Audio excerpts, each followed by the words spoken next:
got banged up. They sent him home, protected his rights by putting him on the suspended list for a time, and ended up bringing him back for camp this year. They still had Boyd and Cackert to start the season, but it was an easy decision to call Gerald Riggs back once they made the move to let Corey Boyd move on. Here is the former Lion, relegated to short yardage duty now, Jarius Jackson. 12, Jarius Jackson. Let's go down to Farhan Lalji once again on the sideline. Farhan? Guys, with more on Gerald Riggs, not only is this is his first CFL game, it's his first full football game of any kind as far as a league game since 2007 in NFL Europe. He said there were more than a few times where he was so close to calling it quits. Last year, while he was working out, he actually spent some time doing television in Tennessee as he was working on a control show for high school football games over there. But he says his biggest challenge for this game was to just maintain his level of emotion and not try to do too much in his first game back. Chad Owens, little slant pitch pattern. So he sunk to the lowest common denominator, in other words. Gerald Riggs. Yeah, realize it's not that glamorous. But Gerald Riggs, as Farhan said, first regular season game in 5 years, and he's had a couple of seasons in there, 08 and 2010, where he wasn't even in a training camp. So I mean, he was stretches of more than 12 months without even having pads on, without being in a football environment. But a great story of perseverance as he finally makes his way back onto the gridiron here with the Toronto Argonauts. And he has made an impact so far. Second down. Here's the rush. Shovel to Riggs behind cover. Gerald Riggs plows away. Looks like he's going to be short of the first down, but did make something out of what appeared to be nothing. So Gerald Riggs is getting a second chance at a football career and trying to make the best of it. Again, the Argos had Corey Boyd, of course, and then Chad Cackert. Once Boyd was released, Cackert took over. Cackert gets injured. Gerald Riggs steps in, and he will be about 3 yards shy of that first down. So Swayze Waters missed from the 49. This is from just outside the 40. Every point critical against the BC Lions. You've got to make these. And he does. Makes it an 8-point ball game. Event manager, and Brian Griffin, director of facility operations here at BC Place Stadium. Two very important guys because they are key components of game day operation at this multi-use stadium. The Lions share with the Vancouver Whitecaps, the biggest aspect of which is the conversion from a soccer field to a football field, and you can see the process that it is obviously sped up here. After a game, a crew of 120 workers go to work converting the stadium. They replace the LED boards, repaint the field, move the retractable seats at both ends, change the capacity of the stadium from 21,000 for soccer to roughly 55,000 for football. We salute Joseph Bryan and all the workers that make it happen. This facility is absolutely magnificent. Refurbished, reconstructed BC Place. One of the most beautiful stadiums in North America. Travis Lulay moves the pocket, and Akeem Foster laying down Brandon Isaac. This has been such a treat. Vancouver has been blessed with the Olympics, of course. BC number one, the stadium was not ready for the Olympics. Soon thereafter, and of course, late last year, Grey Cup game, Vanier Cup game. Team played at Empire Field for a while, which was a very usable temp. Very nice little temporary facility, but that scoreboard, ridiculous. Yeah, phenomenal for something that size. The resolution on that screen, something that probably needs to be seen live, CFL fans, to fully appreciate. Handoff right side. It is the second largest scoreboard in North America, behind the Dallas Cowboys scoreboard. Stu Ford with a 5-yard run, and a lot of the players get caught up in it when they step here for the first time, and I could see where there might be a little bit of an intimidation factor or trying to get used to everything. But I can tell you, nothing against what BC Place used to be, because it was a terrific stadium when it was first built, but it was getting a little tired. Well, it's night and day, and it was a very good stadium before, but it's fantastic now. This is absolutely world class. Second and 5, Lule guns it. And unable to hang on that time, Akeem Foster. Marcus Ball in on the play. And the Lions can't hang on to the ball. Marcus Ball doing his part. A little extra gusto on the hit here. Watch the finish to ensure that Foster wasn't going to hold on to that one. Travis Lule laments the one that got away. Paul McCallum, deep kick. Chad Owens reverses his field, and Adam Bighill downfield quickly. Does it all, defense and specials. In the CFL on top of their respective divisions. Toronto Argonauts already have matched the number of wins they got all of last season. 6-12, they're 6-4. BC Lions looking to become the first team to 8 wins. And Chad Owens slant in. 7th catch already for Chad Owens. Toronto Argonauts, though, have not had much sustained offensive momentum. And here they're trying to use the speed of Chad Owens to get him open, try and let him run away from Dante Marsh, but the veteran corner right with him to track him down on that play. 2nd and 1, Jarius Jackson returns. Former star at Notre Dame, of course. Starter here for the Lions at one time. Leaps high. Talk about the BC Lions defense, and with all due respect to the Hamilton Tiger Cats, the last couple of weeks, the Argos coming off back-to-back wins. This defense is not like the Ticat defense. You can tell by the Argos, they lead the league in big plays. They haven't had a big play with the exception of that turnover fumble return for a touchdown. Yeah, offensively, they've been very limited. Longest play of the game by Gerald Riggs, 18 yards. Haven't made it past the BC Lions 34-yard line. On field again. Gerald Riggs. First down.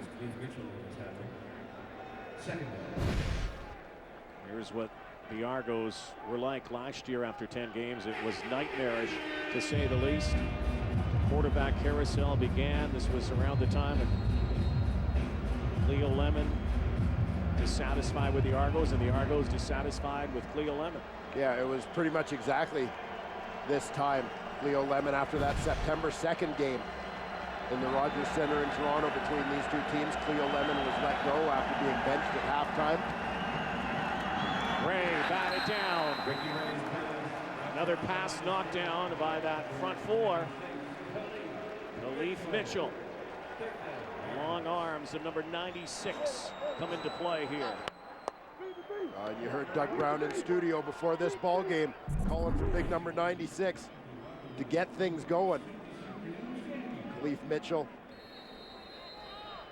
a dominant force on the defensive line. He's had his ups and downs this year, picked up his first sack of 2012 just a week ago. Tim Brown swarmed and brought down. No gain on the return. 18-10, the Lions lead the Argos. Saturday night in Vancouver. $1 million. Wendy's kick for $1 million. Travis Lule. The Lions with an 8-point lead, get the ball back near their 40-yard line. There's the pressure, and again Lule. The outlet is Andrew Harris. And another big play from the BC Lions. Travis Lule has started to dissect the Toronto Argonaut defense second quarter onward. And zone defense, Andrew Harris, the running back, ends up with just a ton of space around him. And you can absolutely see, I mean, nothing but room for Andrew Harris dealing with zone defense. He's got a ton of space to get it turned upfield and run. J.Y. Simon, the vet, providing a key block on Pacino Horn. Harris 33, Andrew Harris. finds a gap, but doesn't find much running room. Hammer in there, Robert McCune on the tackle. Argo defense hanging tough in this football game. Yes, they have. Not allowing the Lions to really open it up in terms of that lead. You see the numbers thus far. Travis Lulay approaching 300 yards passing. Andrew Harris 63 yards from scrimmage. Geroy Simon moving closer to ending that 9-game stretch without a 100-yard receiving game. Over the middle, Marco Iannuzzi fumbles. The Argos have it. Patrick Watkins. And the Argo defense comes up big. Watkins stays on his feet, straight arming everybody. Lulay's in there to try to make the tackle. Travis Lulay. Not sure if you're a coach, you want Travis Lulay in the middle of that fray, but that says a lot about Travis Lulay. Still another turnover from the Lions after the catch by Marco Iannuzzi. Yeah, well, I'll be shocked if the challenge flag's not on the field real soon. Marco Iannuzzi. Well, I don't know. He got punched out. Yeah, and you know, I mean, based on some of the similar calls that I've seen in terms of what's been turned over and what haven't, to me, he's still bobbling that football. Doesn't have control of it. Not cleanly in his hands. Still trying to get control of it against his body where it was popped BC out. is challenging the ruling on the field of a completed pass followed by fumble. We will review the play. Does he have complete control when it comes down, though? Does he have it long enough? He was punched out, but you're right. This will go to the command center. They'll look at it from a number of angles. Patrick Watkins. Hey, you lost me. 4 interceptions on the season. That would be his second fumble recovery. Had a pick 6 last week.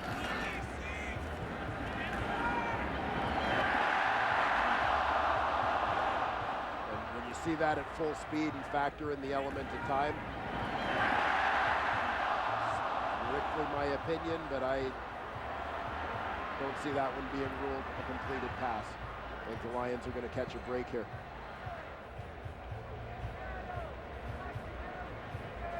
Benavides awaits the outcome. Still looking at it, Marco Iannuzzi. Calgary native, played his college ball at Harvard in the States.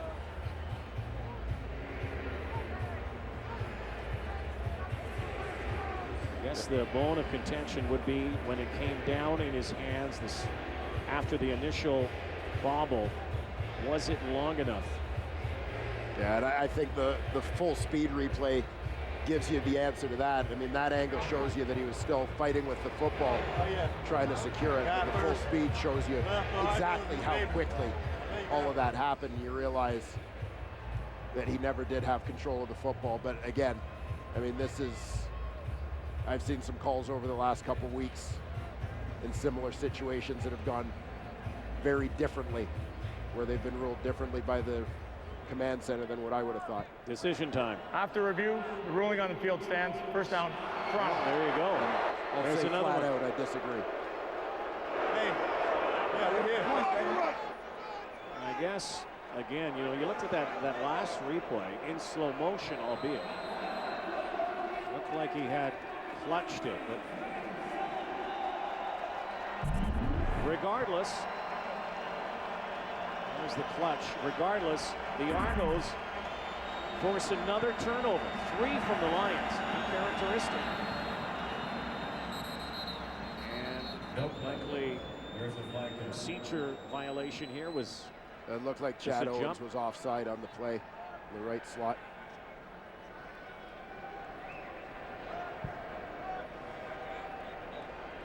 Offside, Toronto, number 89.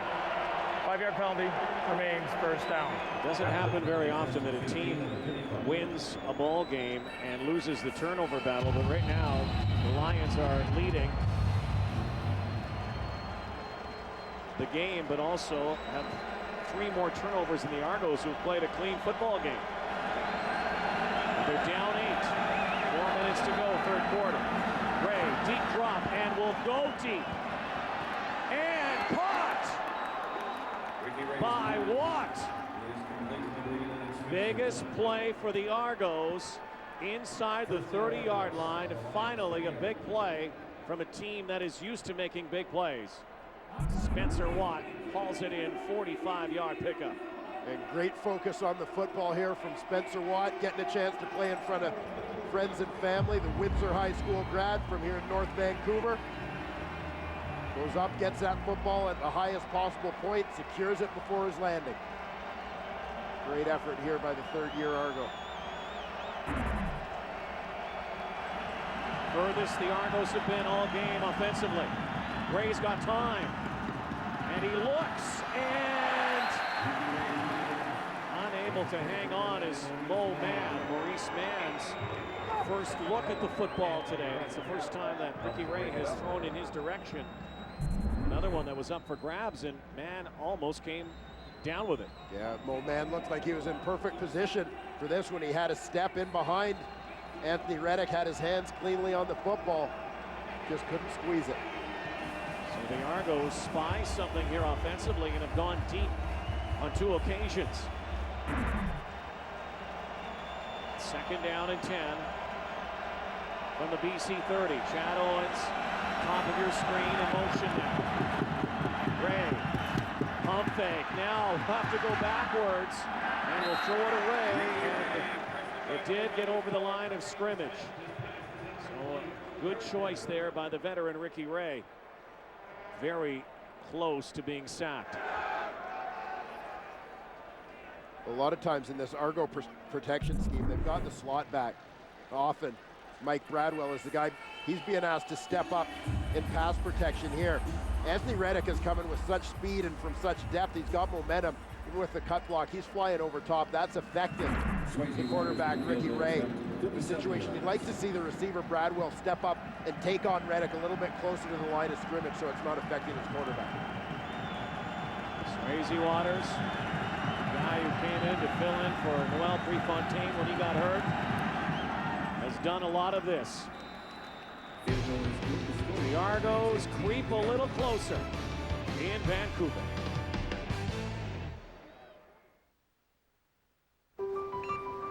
At Rona, for over 70 years, our commitment has been to offer you the right products, the right advice, and the right price. Whether you're renovating your house from top to bottom or just changing a light bulb, you'll be sure to find whatever you need at a competitive price. And with a commitment like that, you could just shop with your eyes closed. Or not.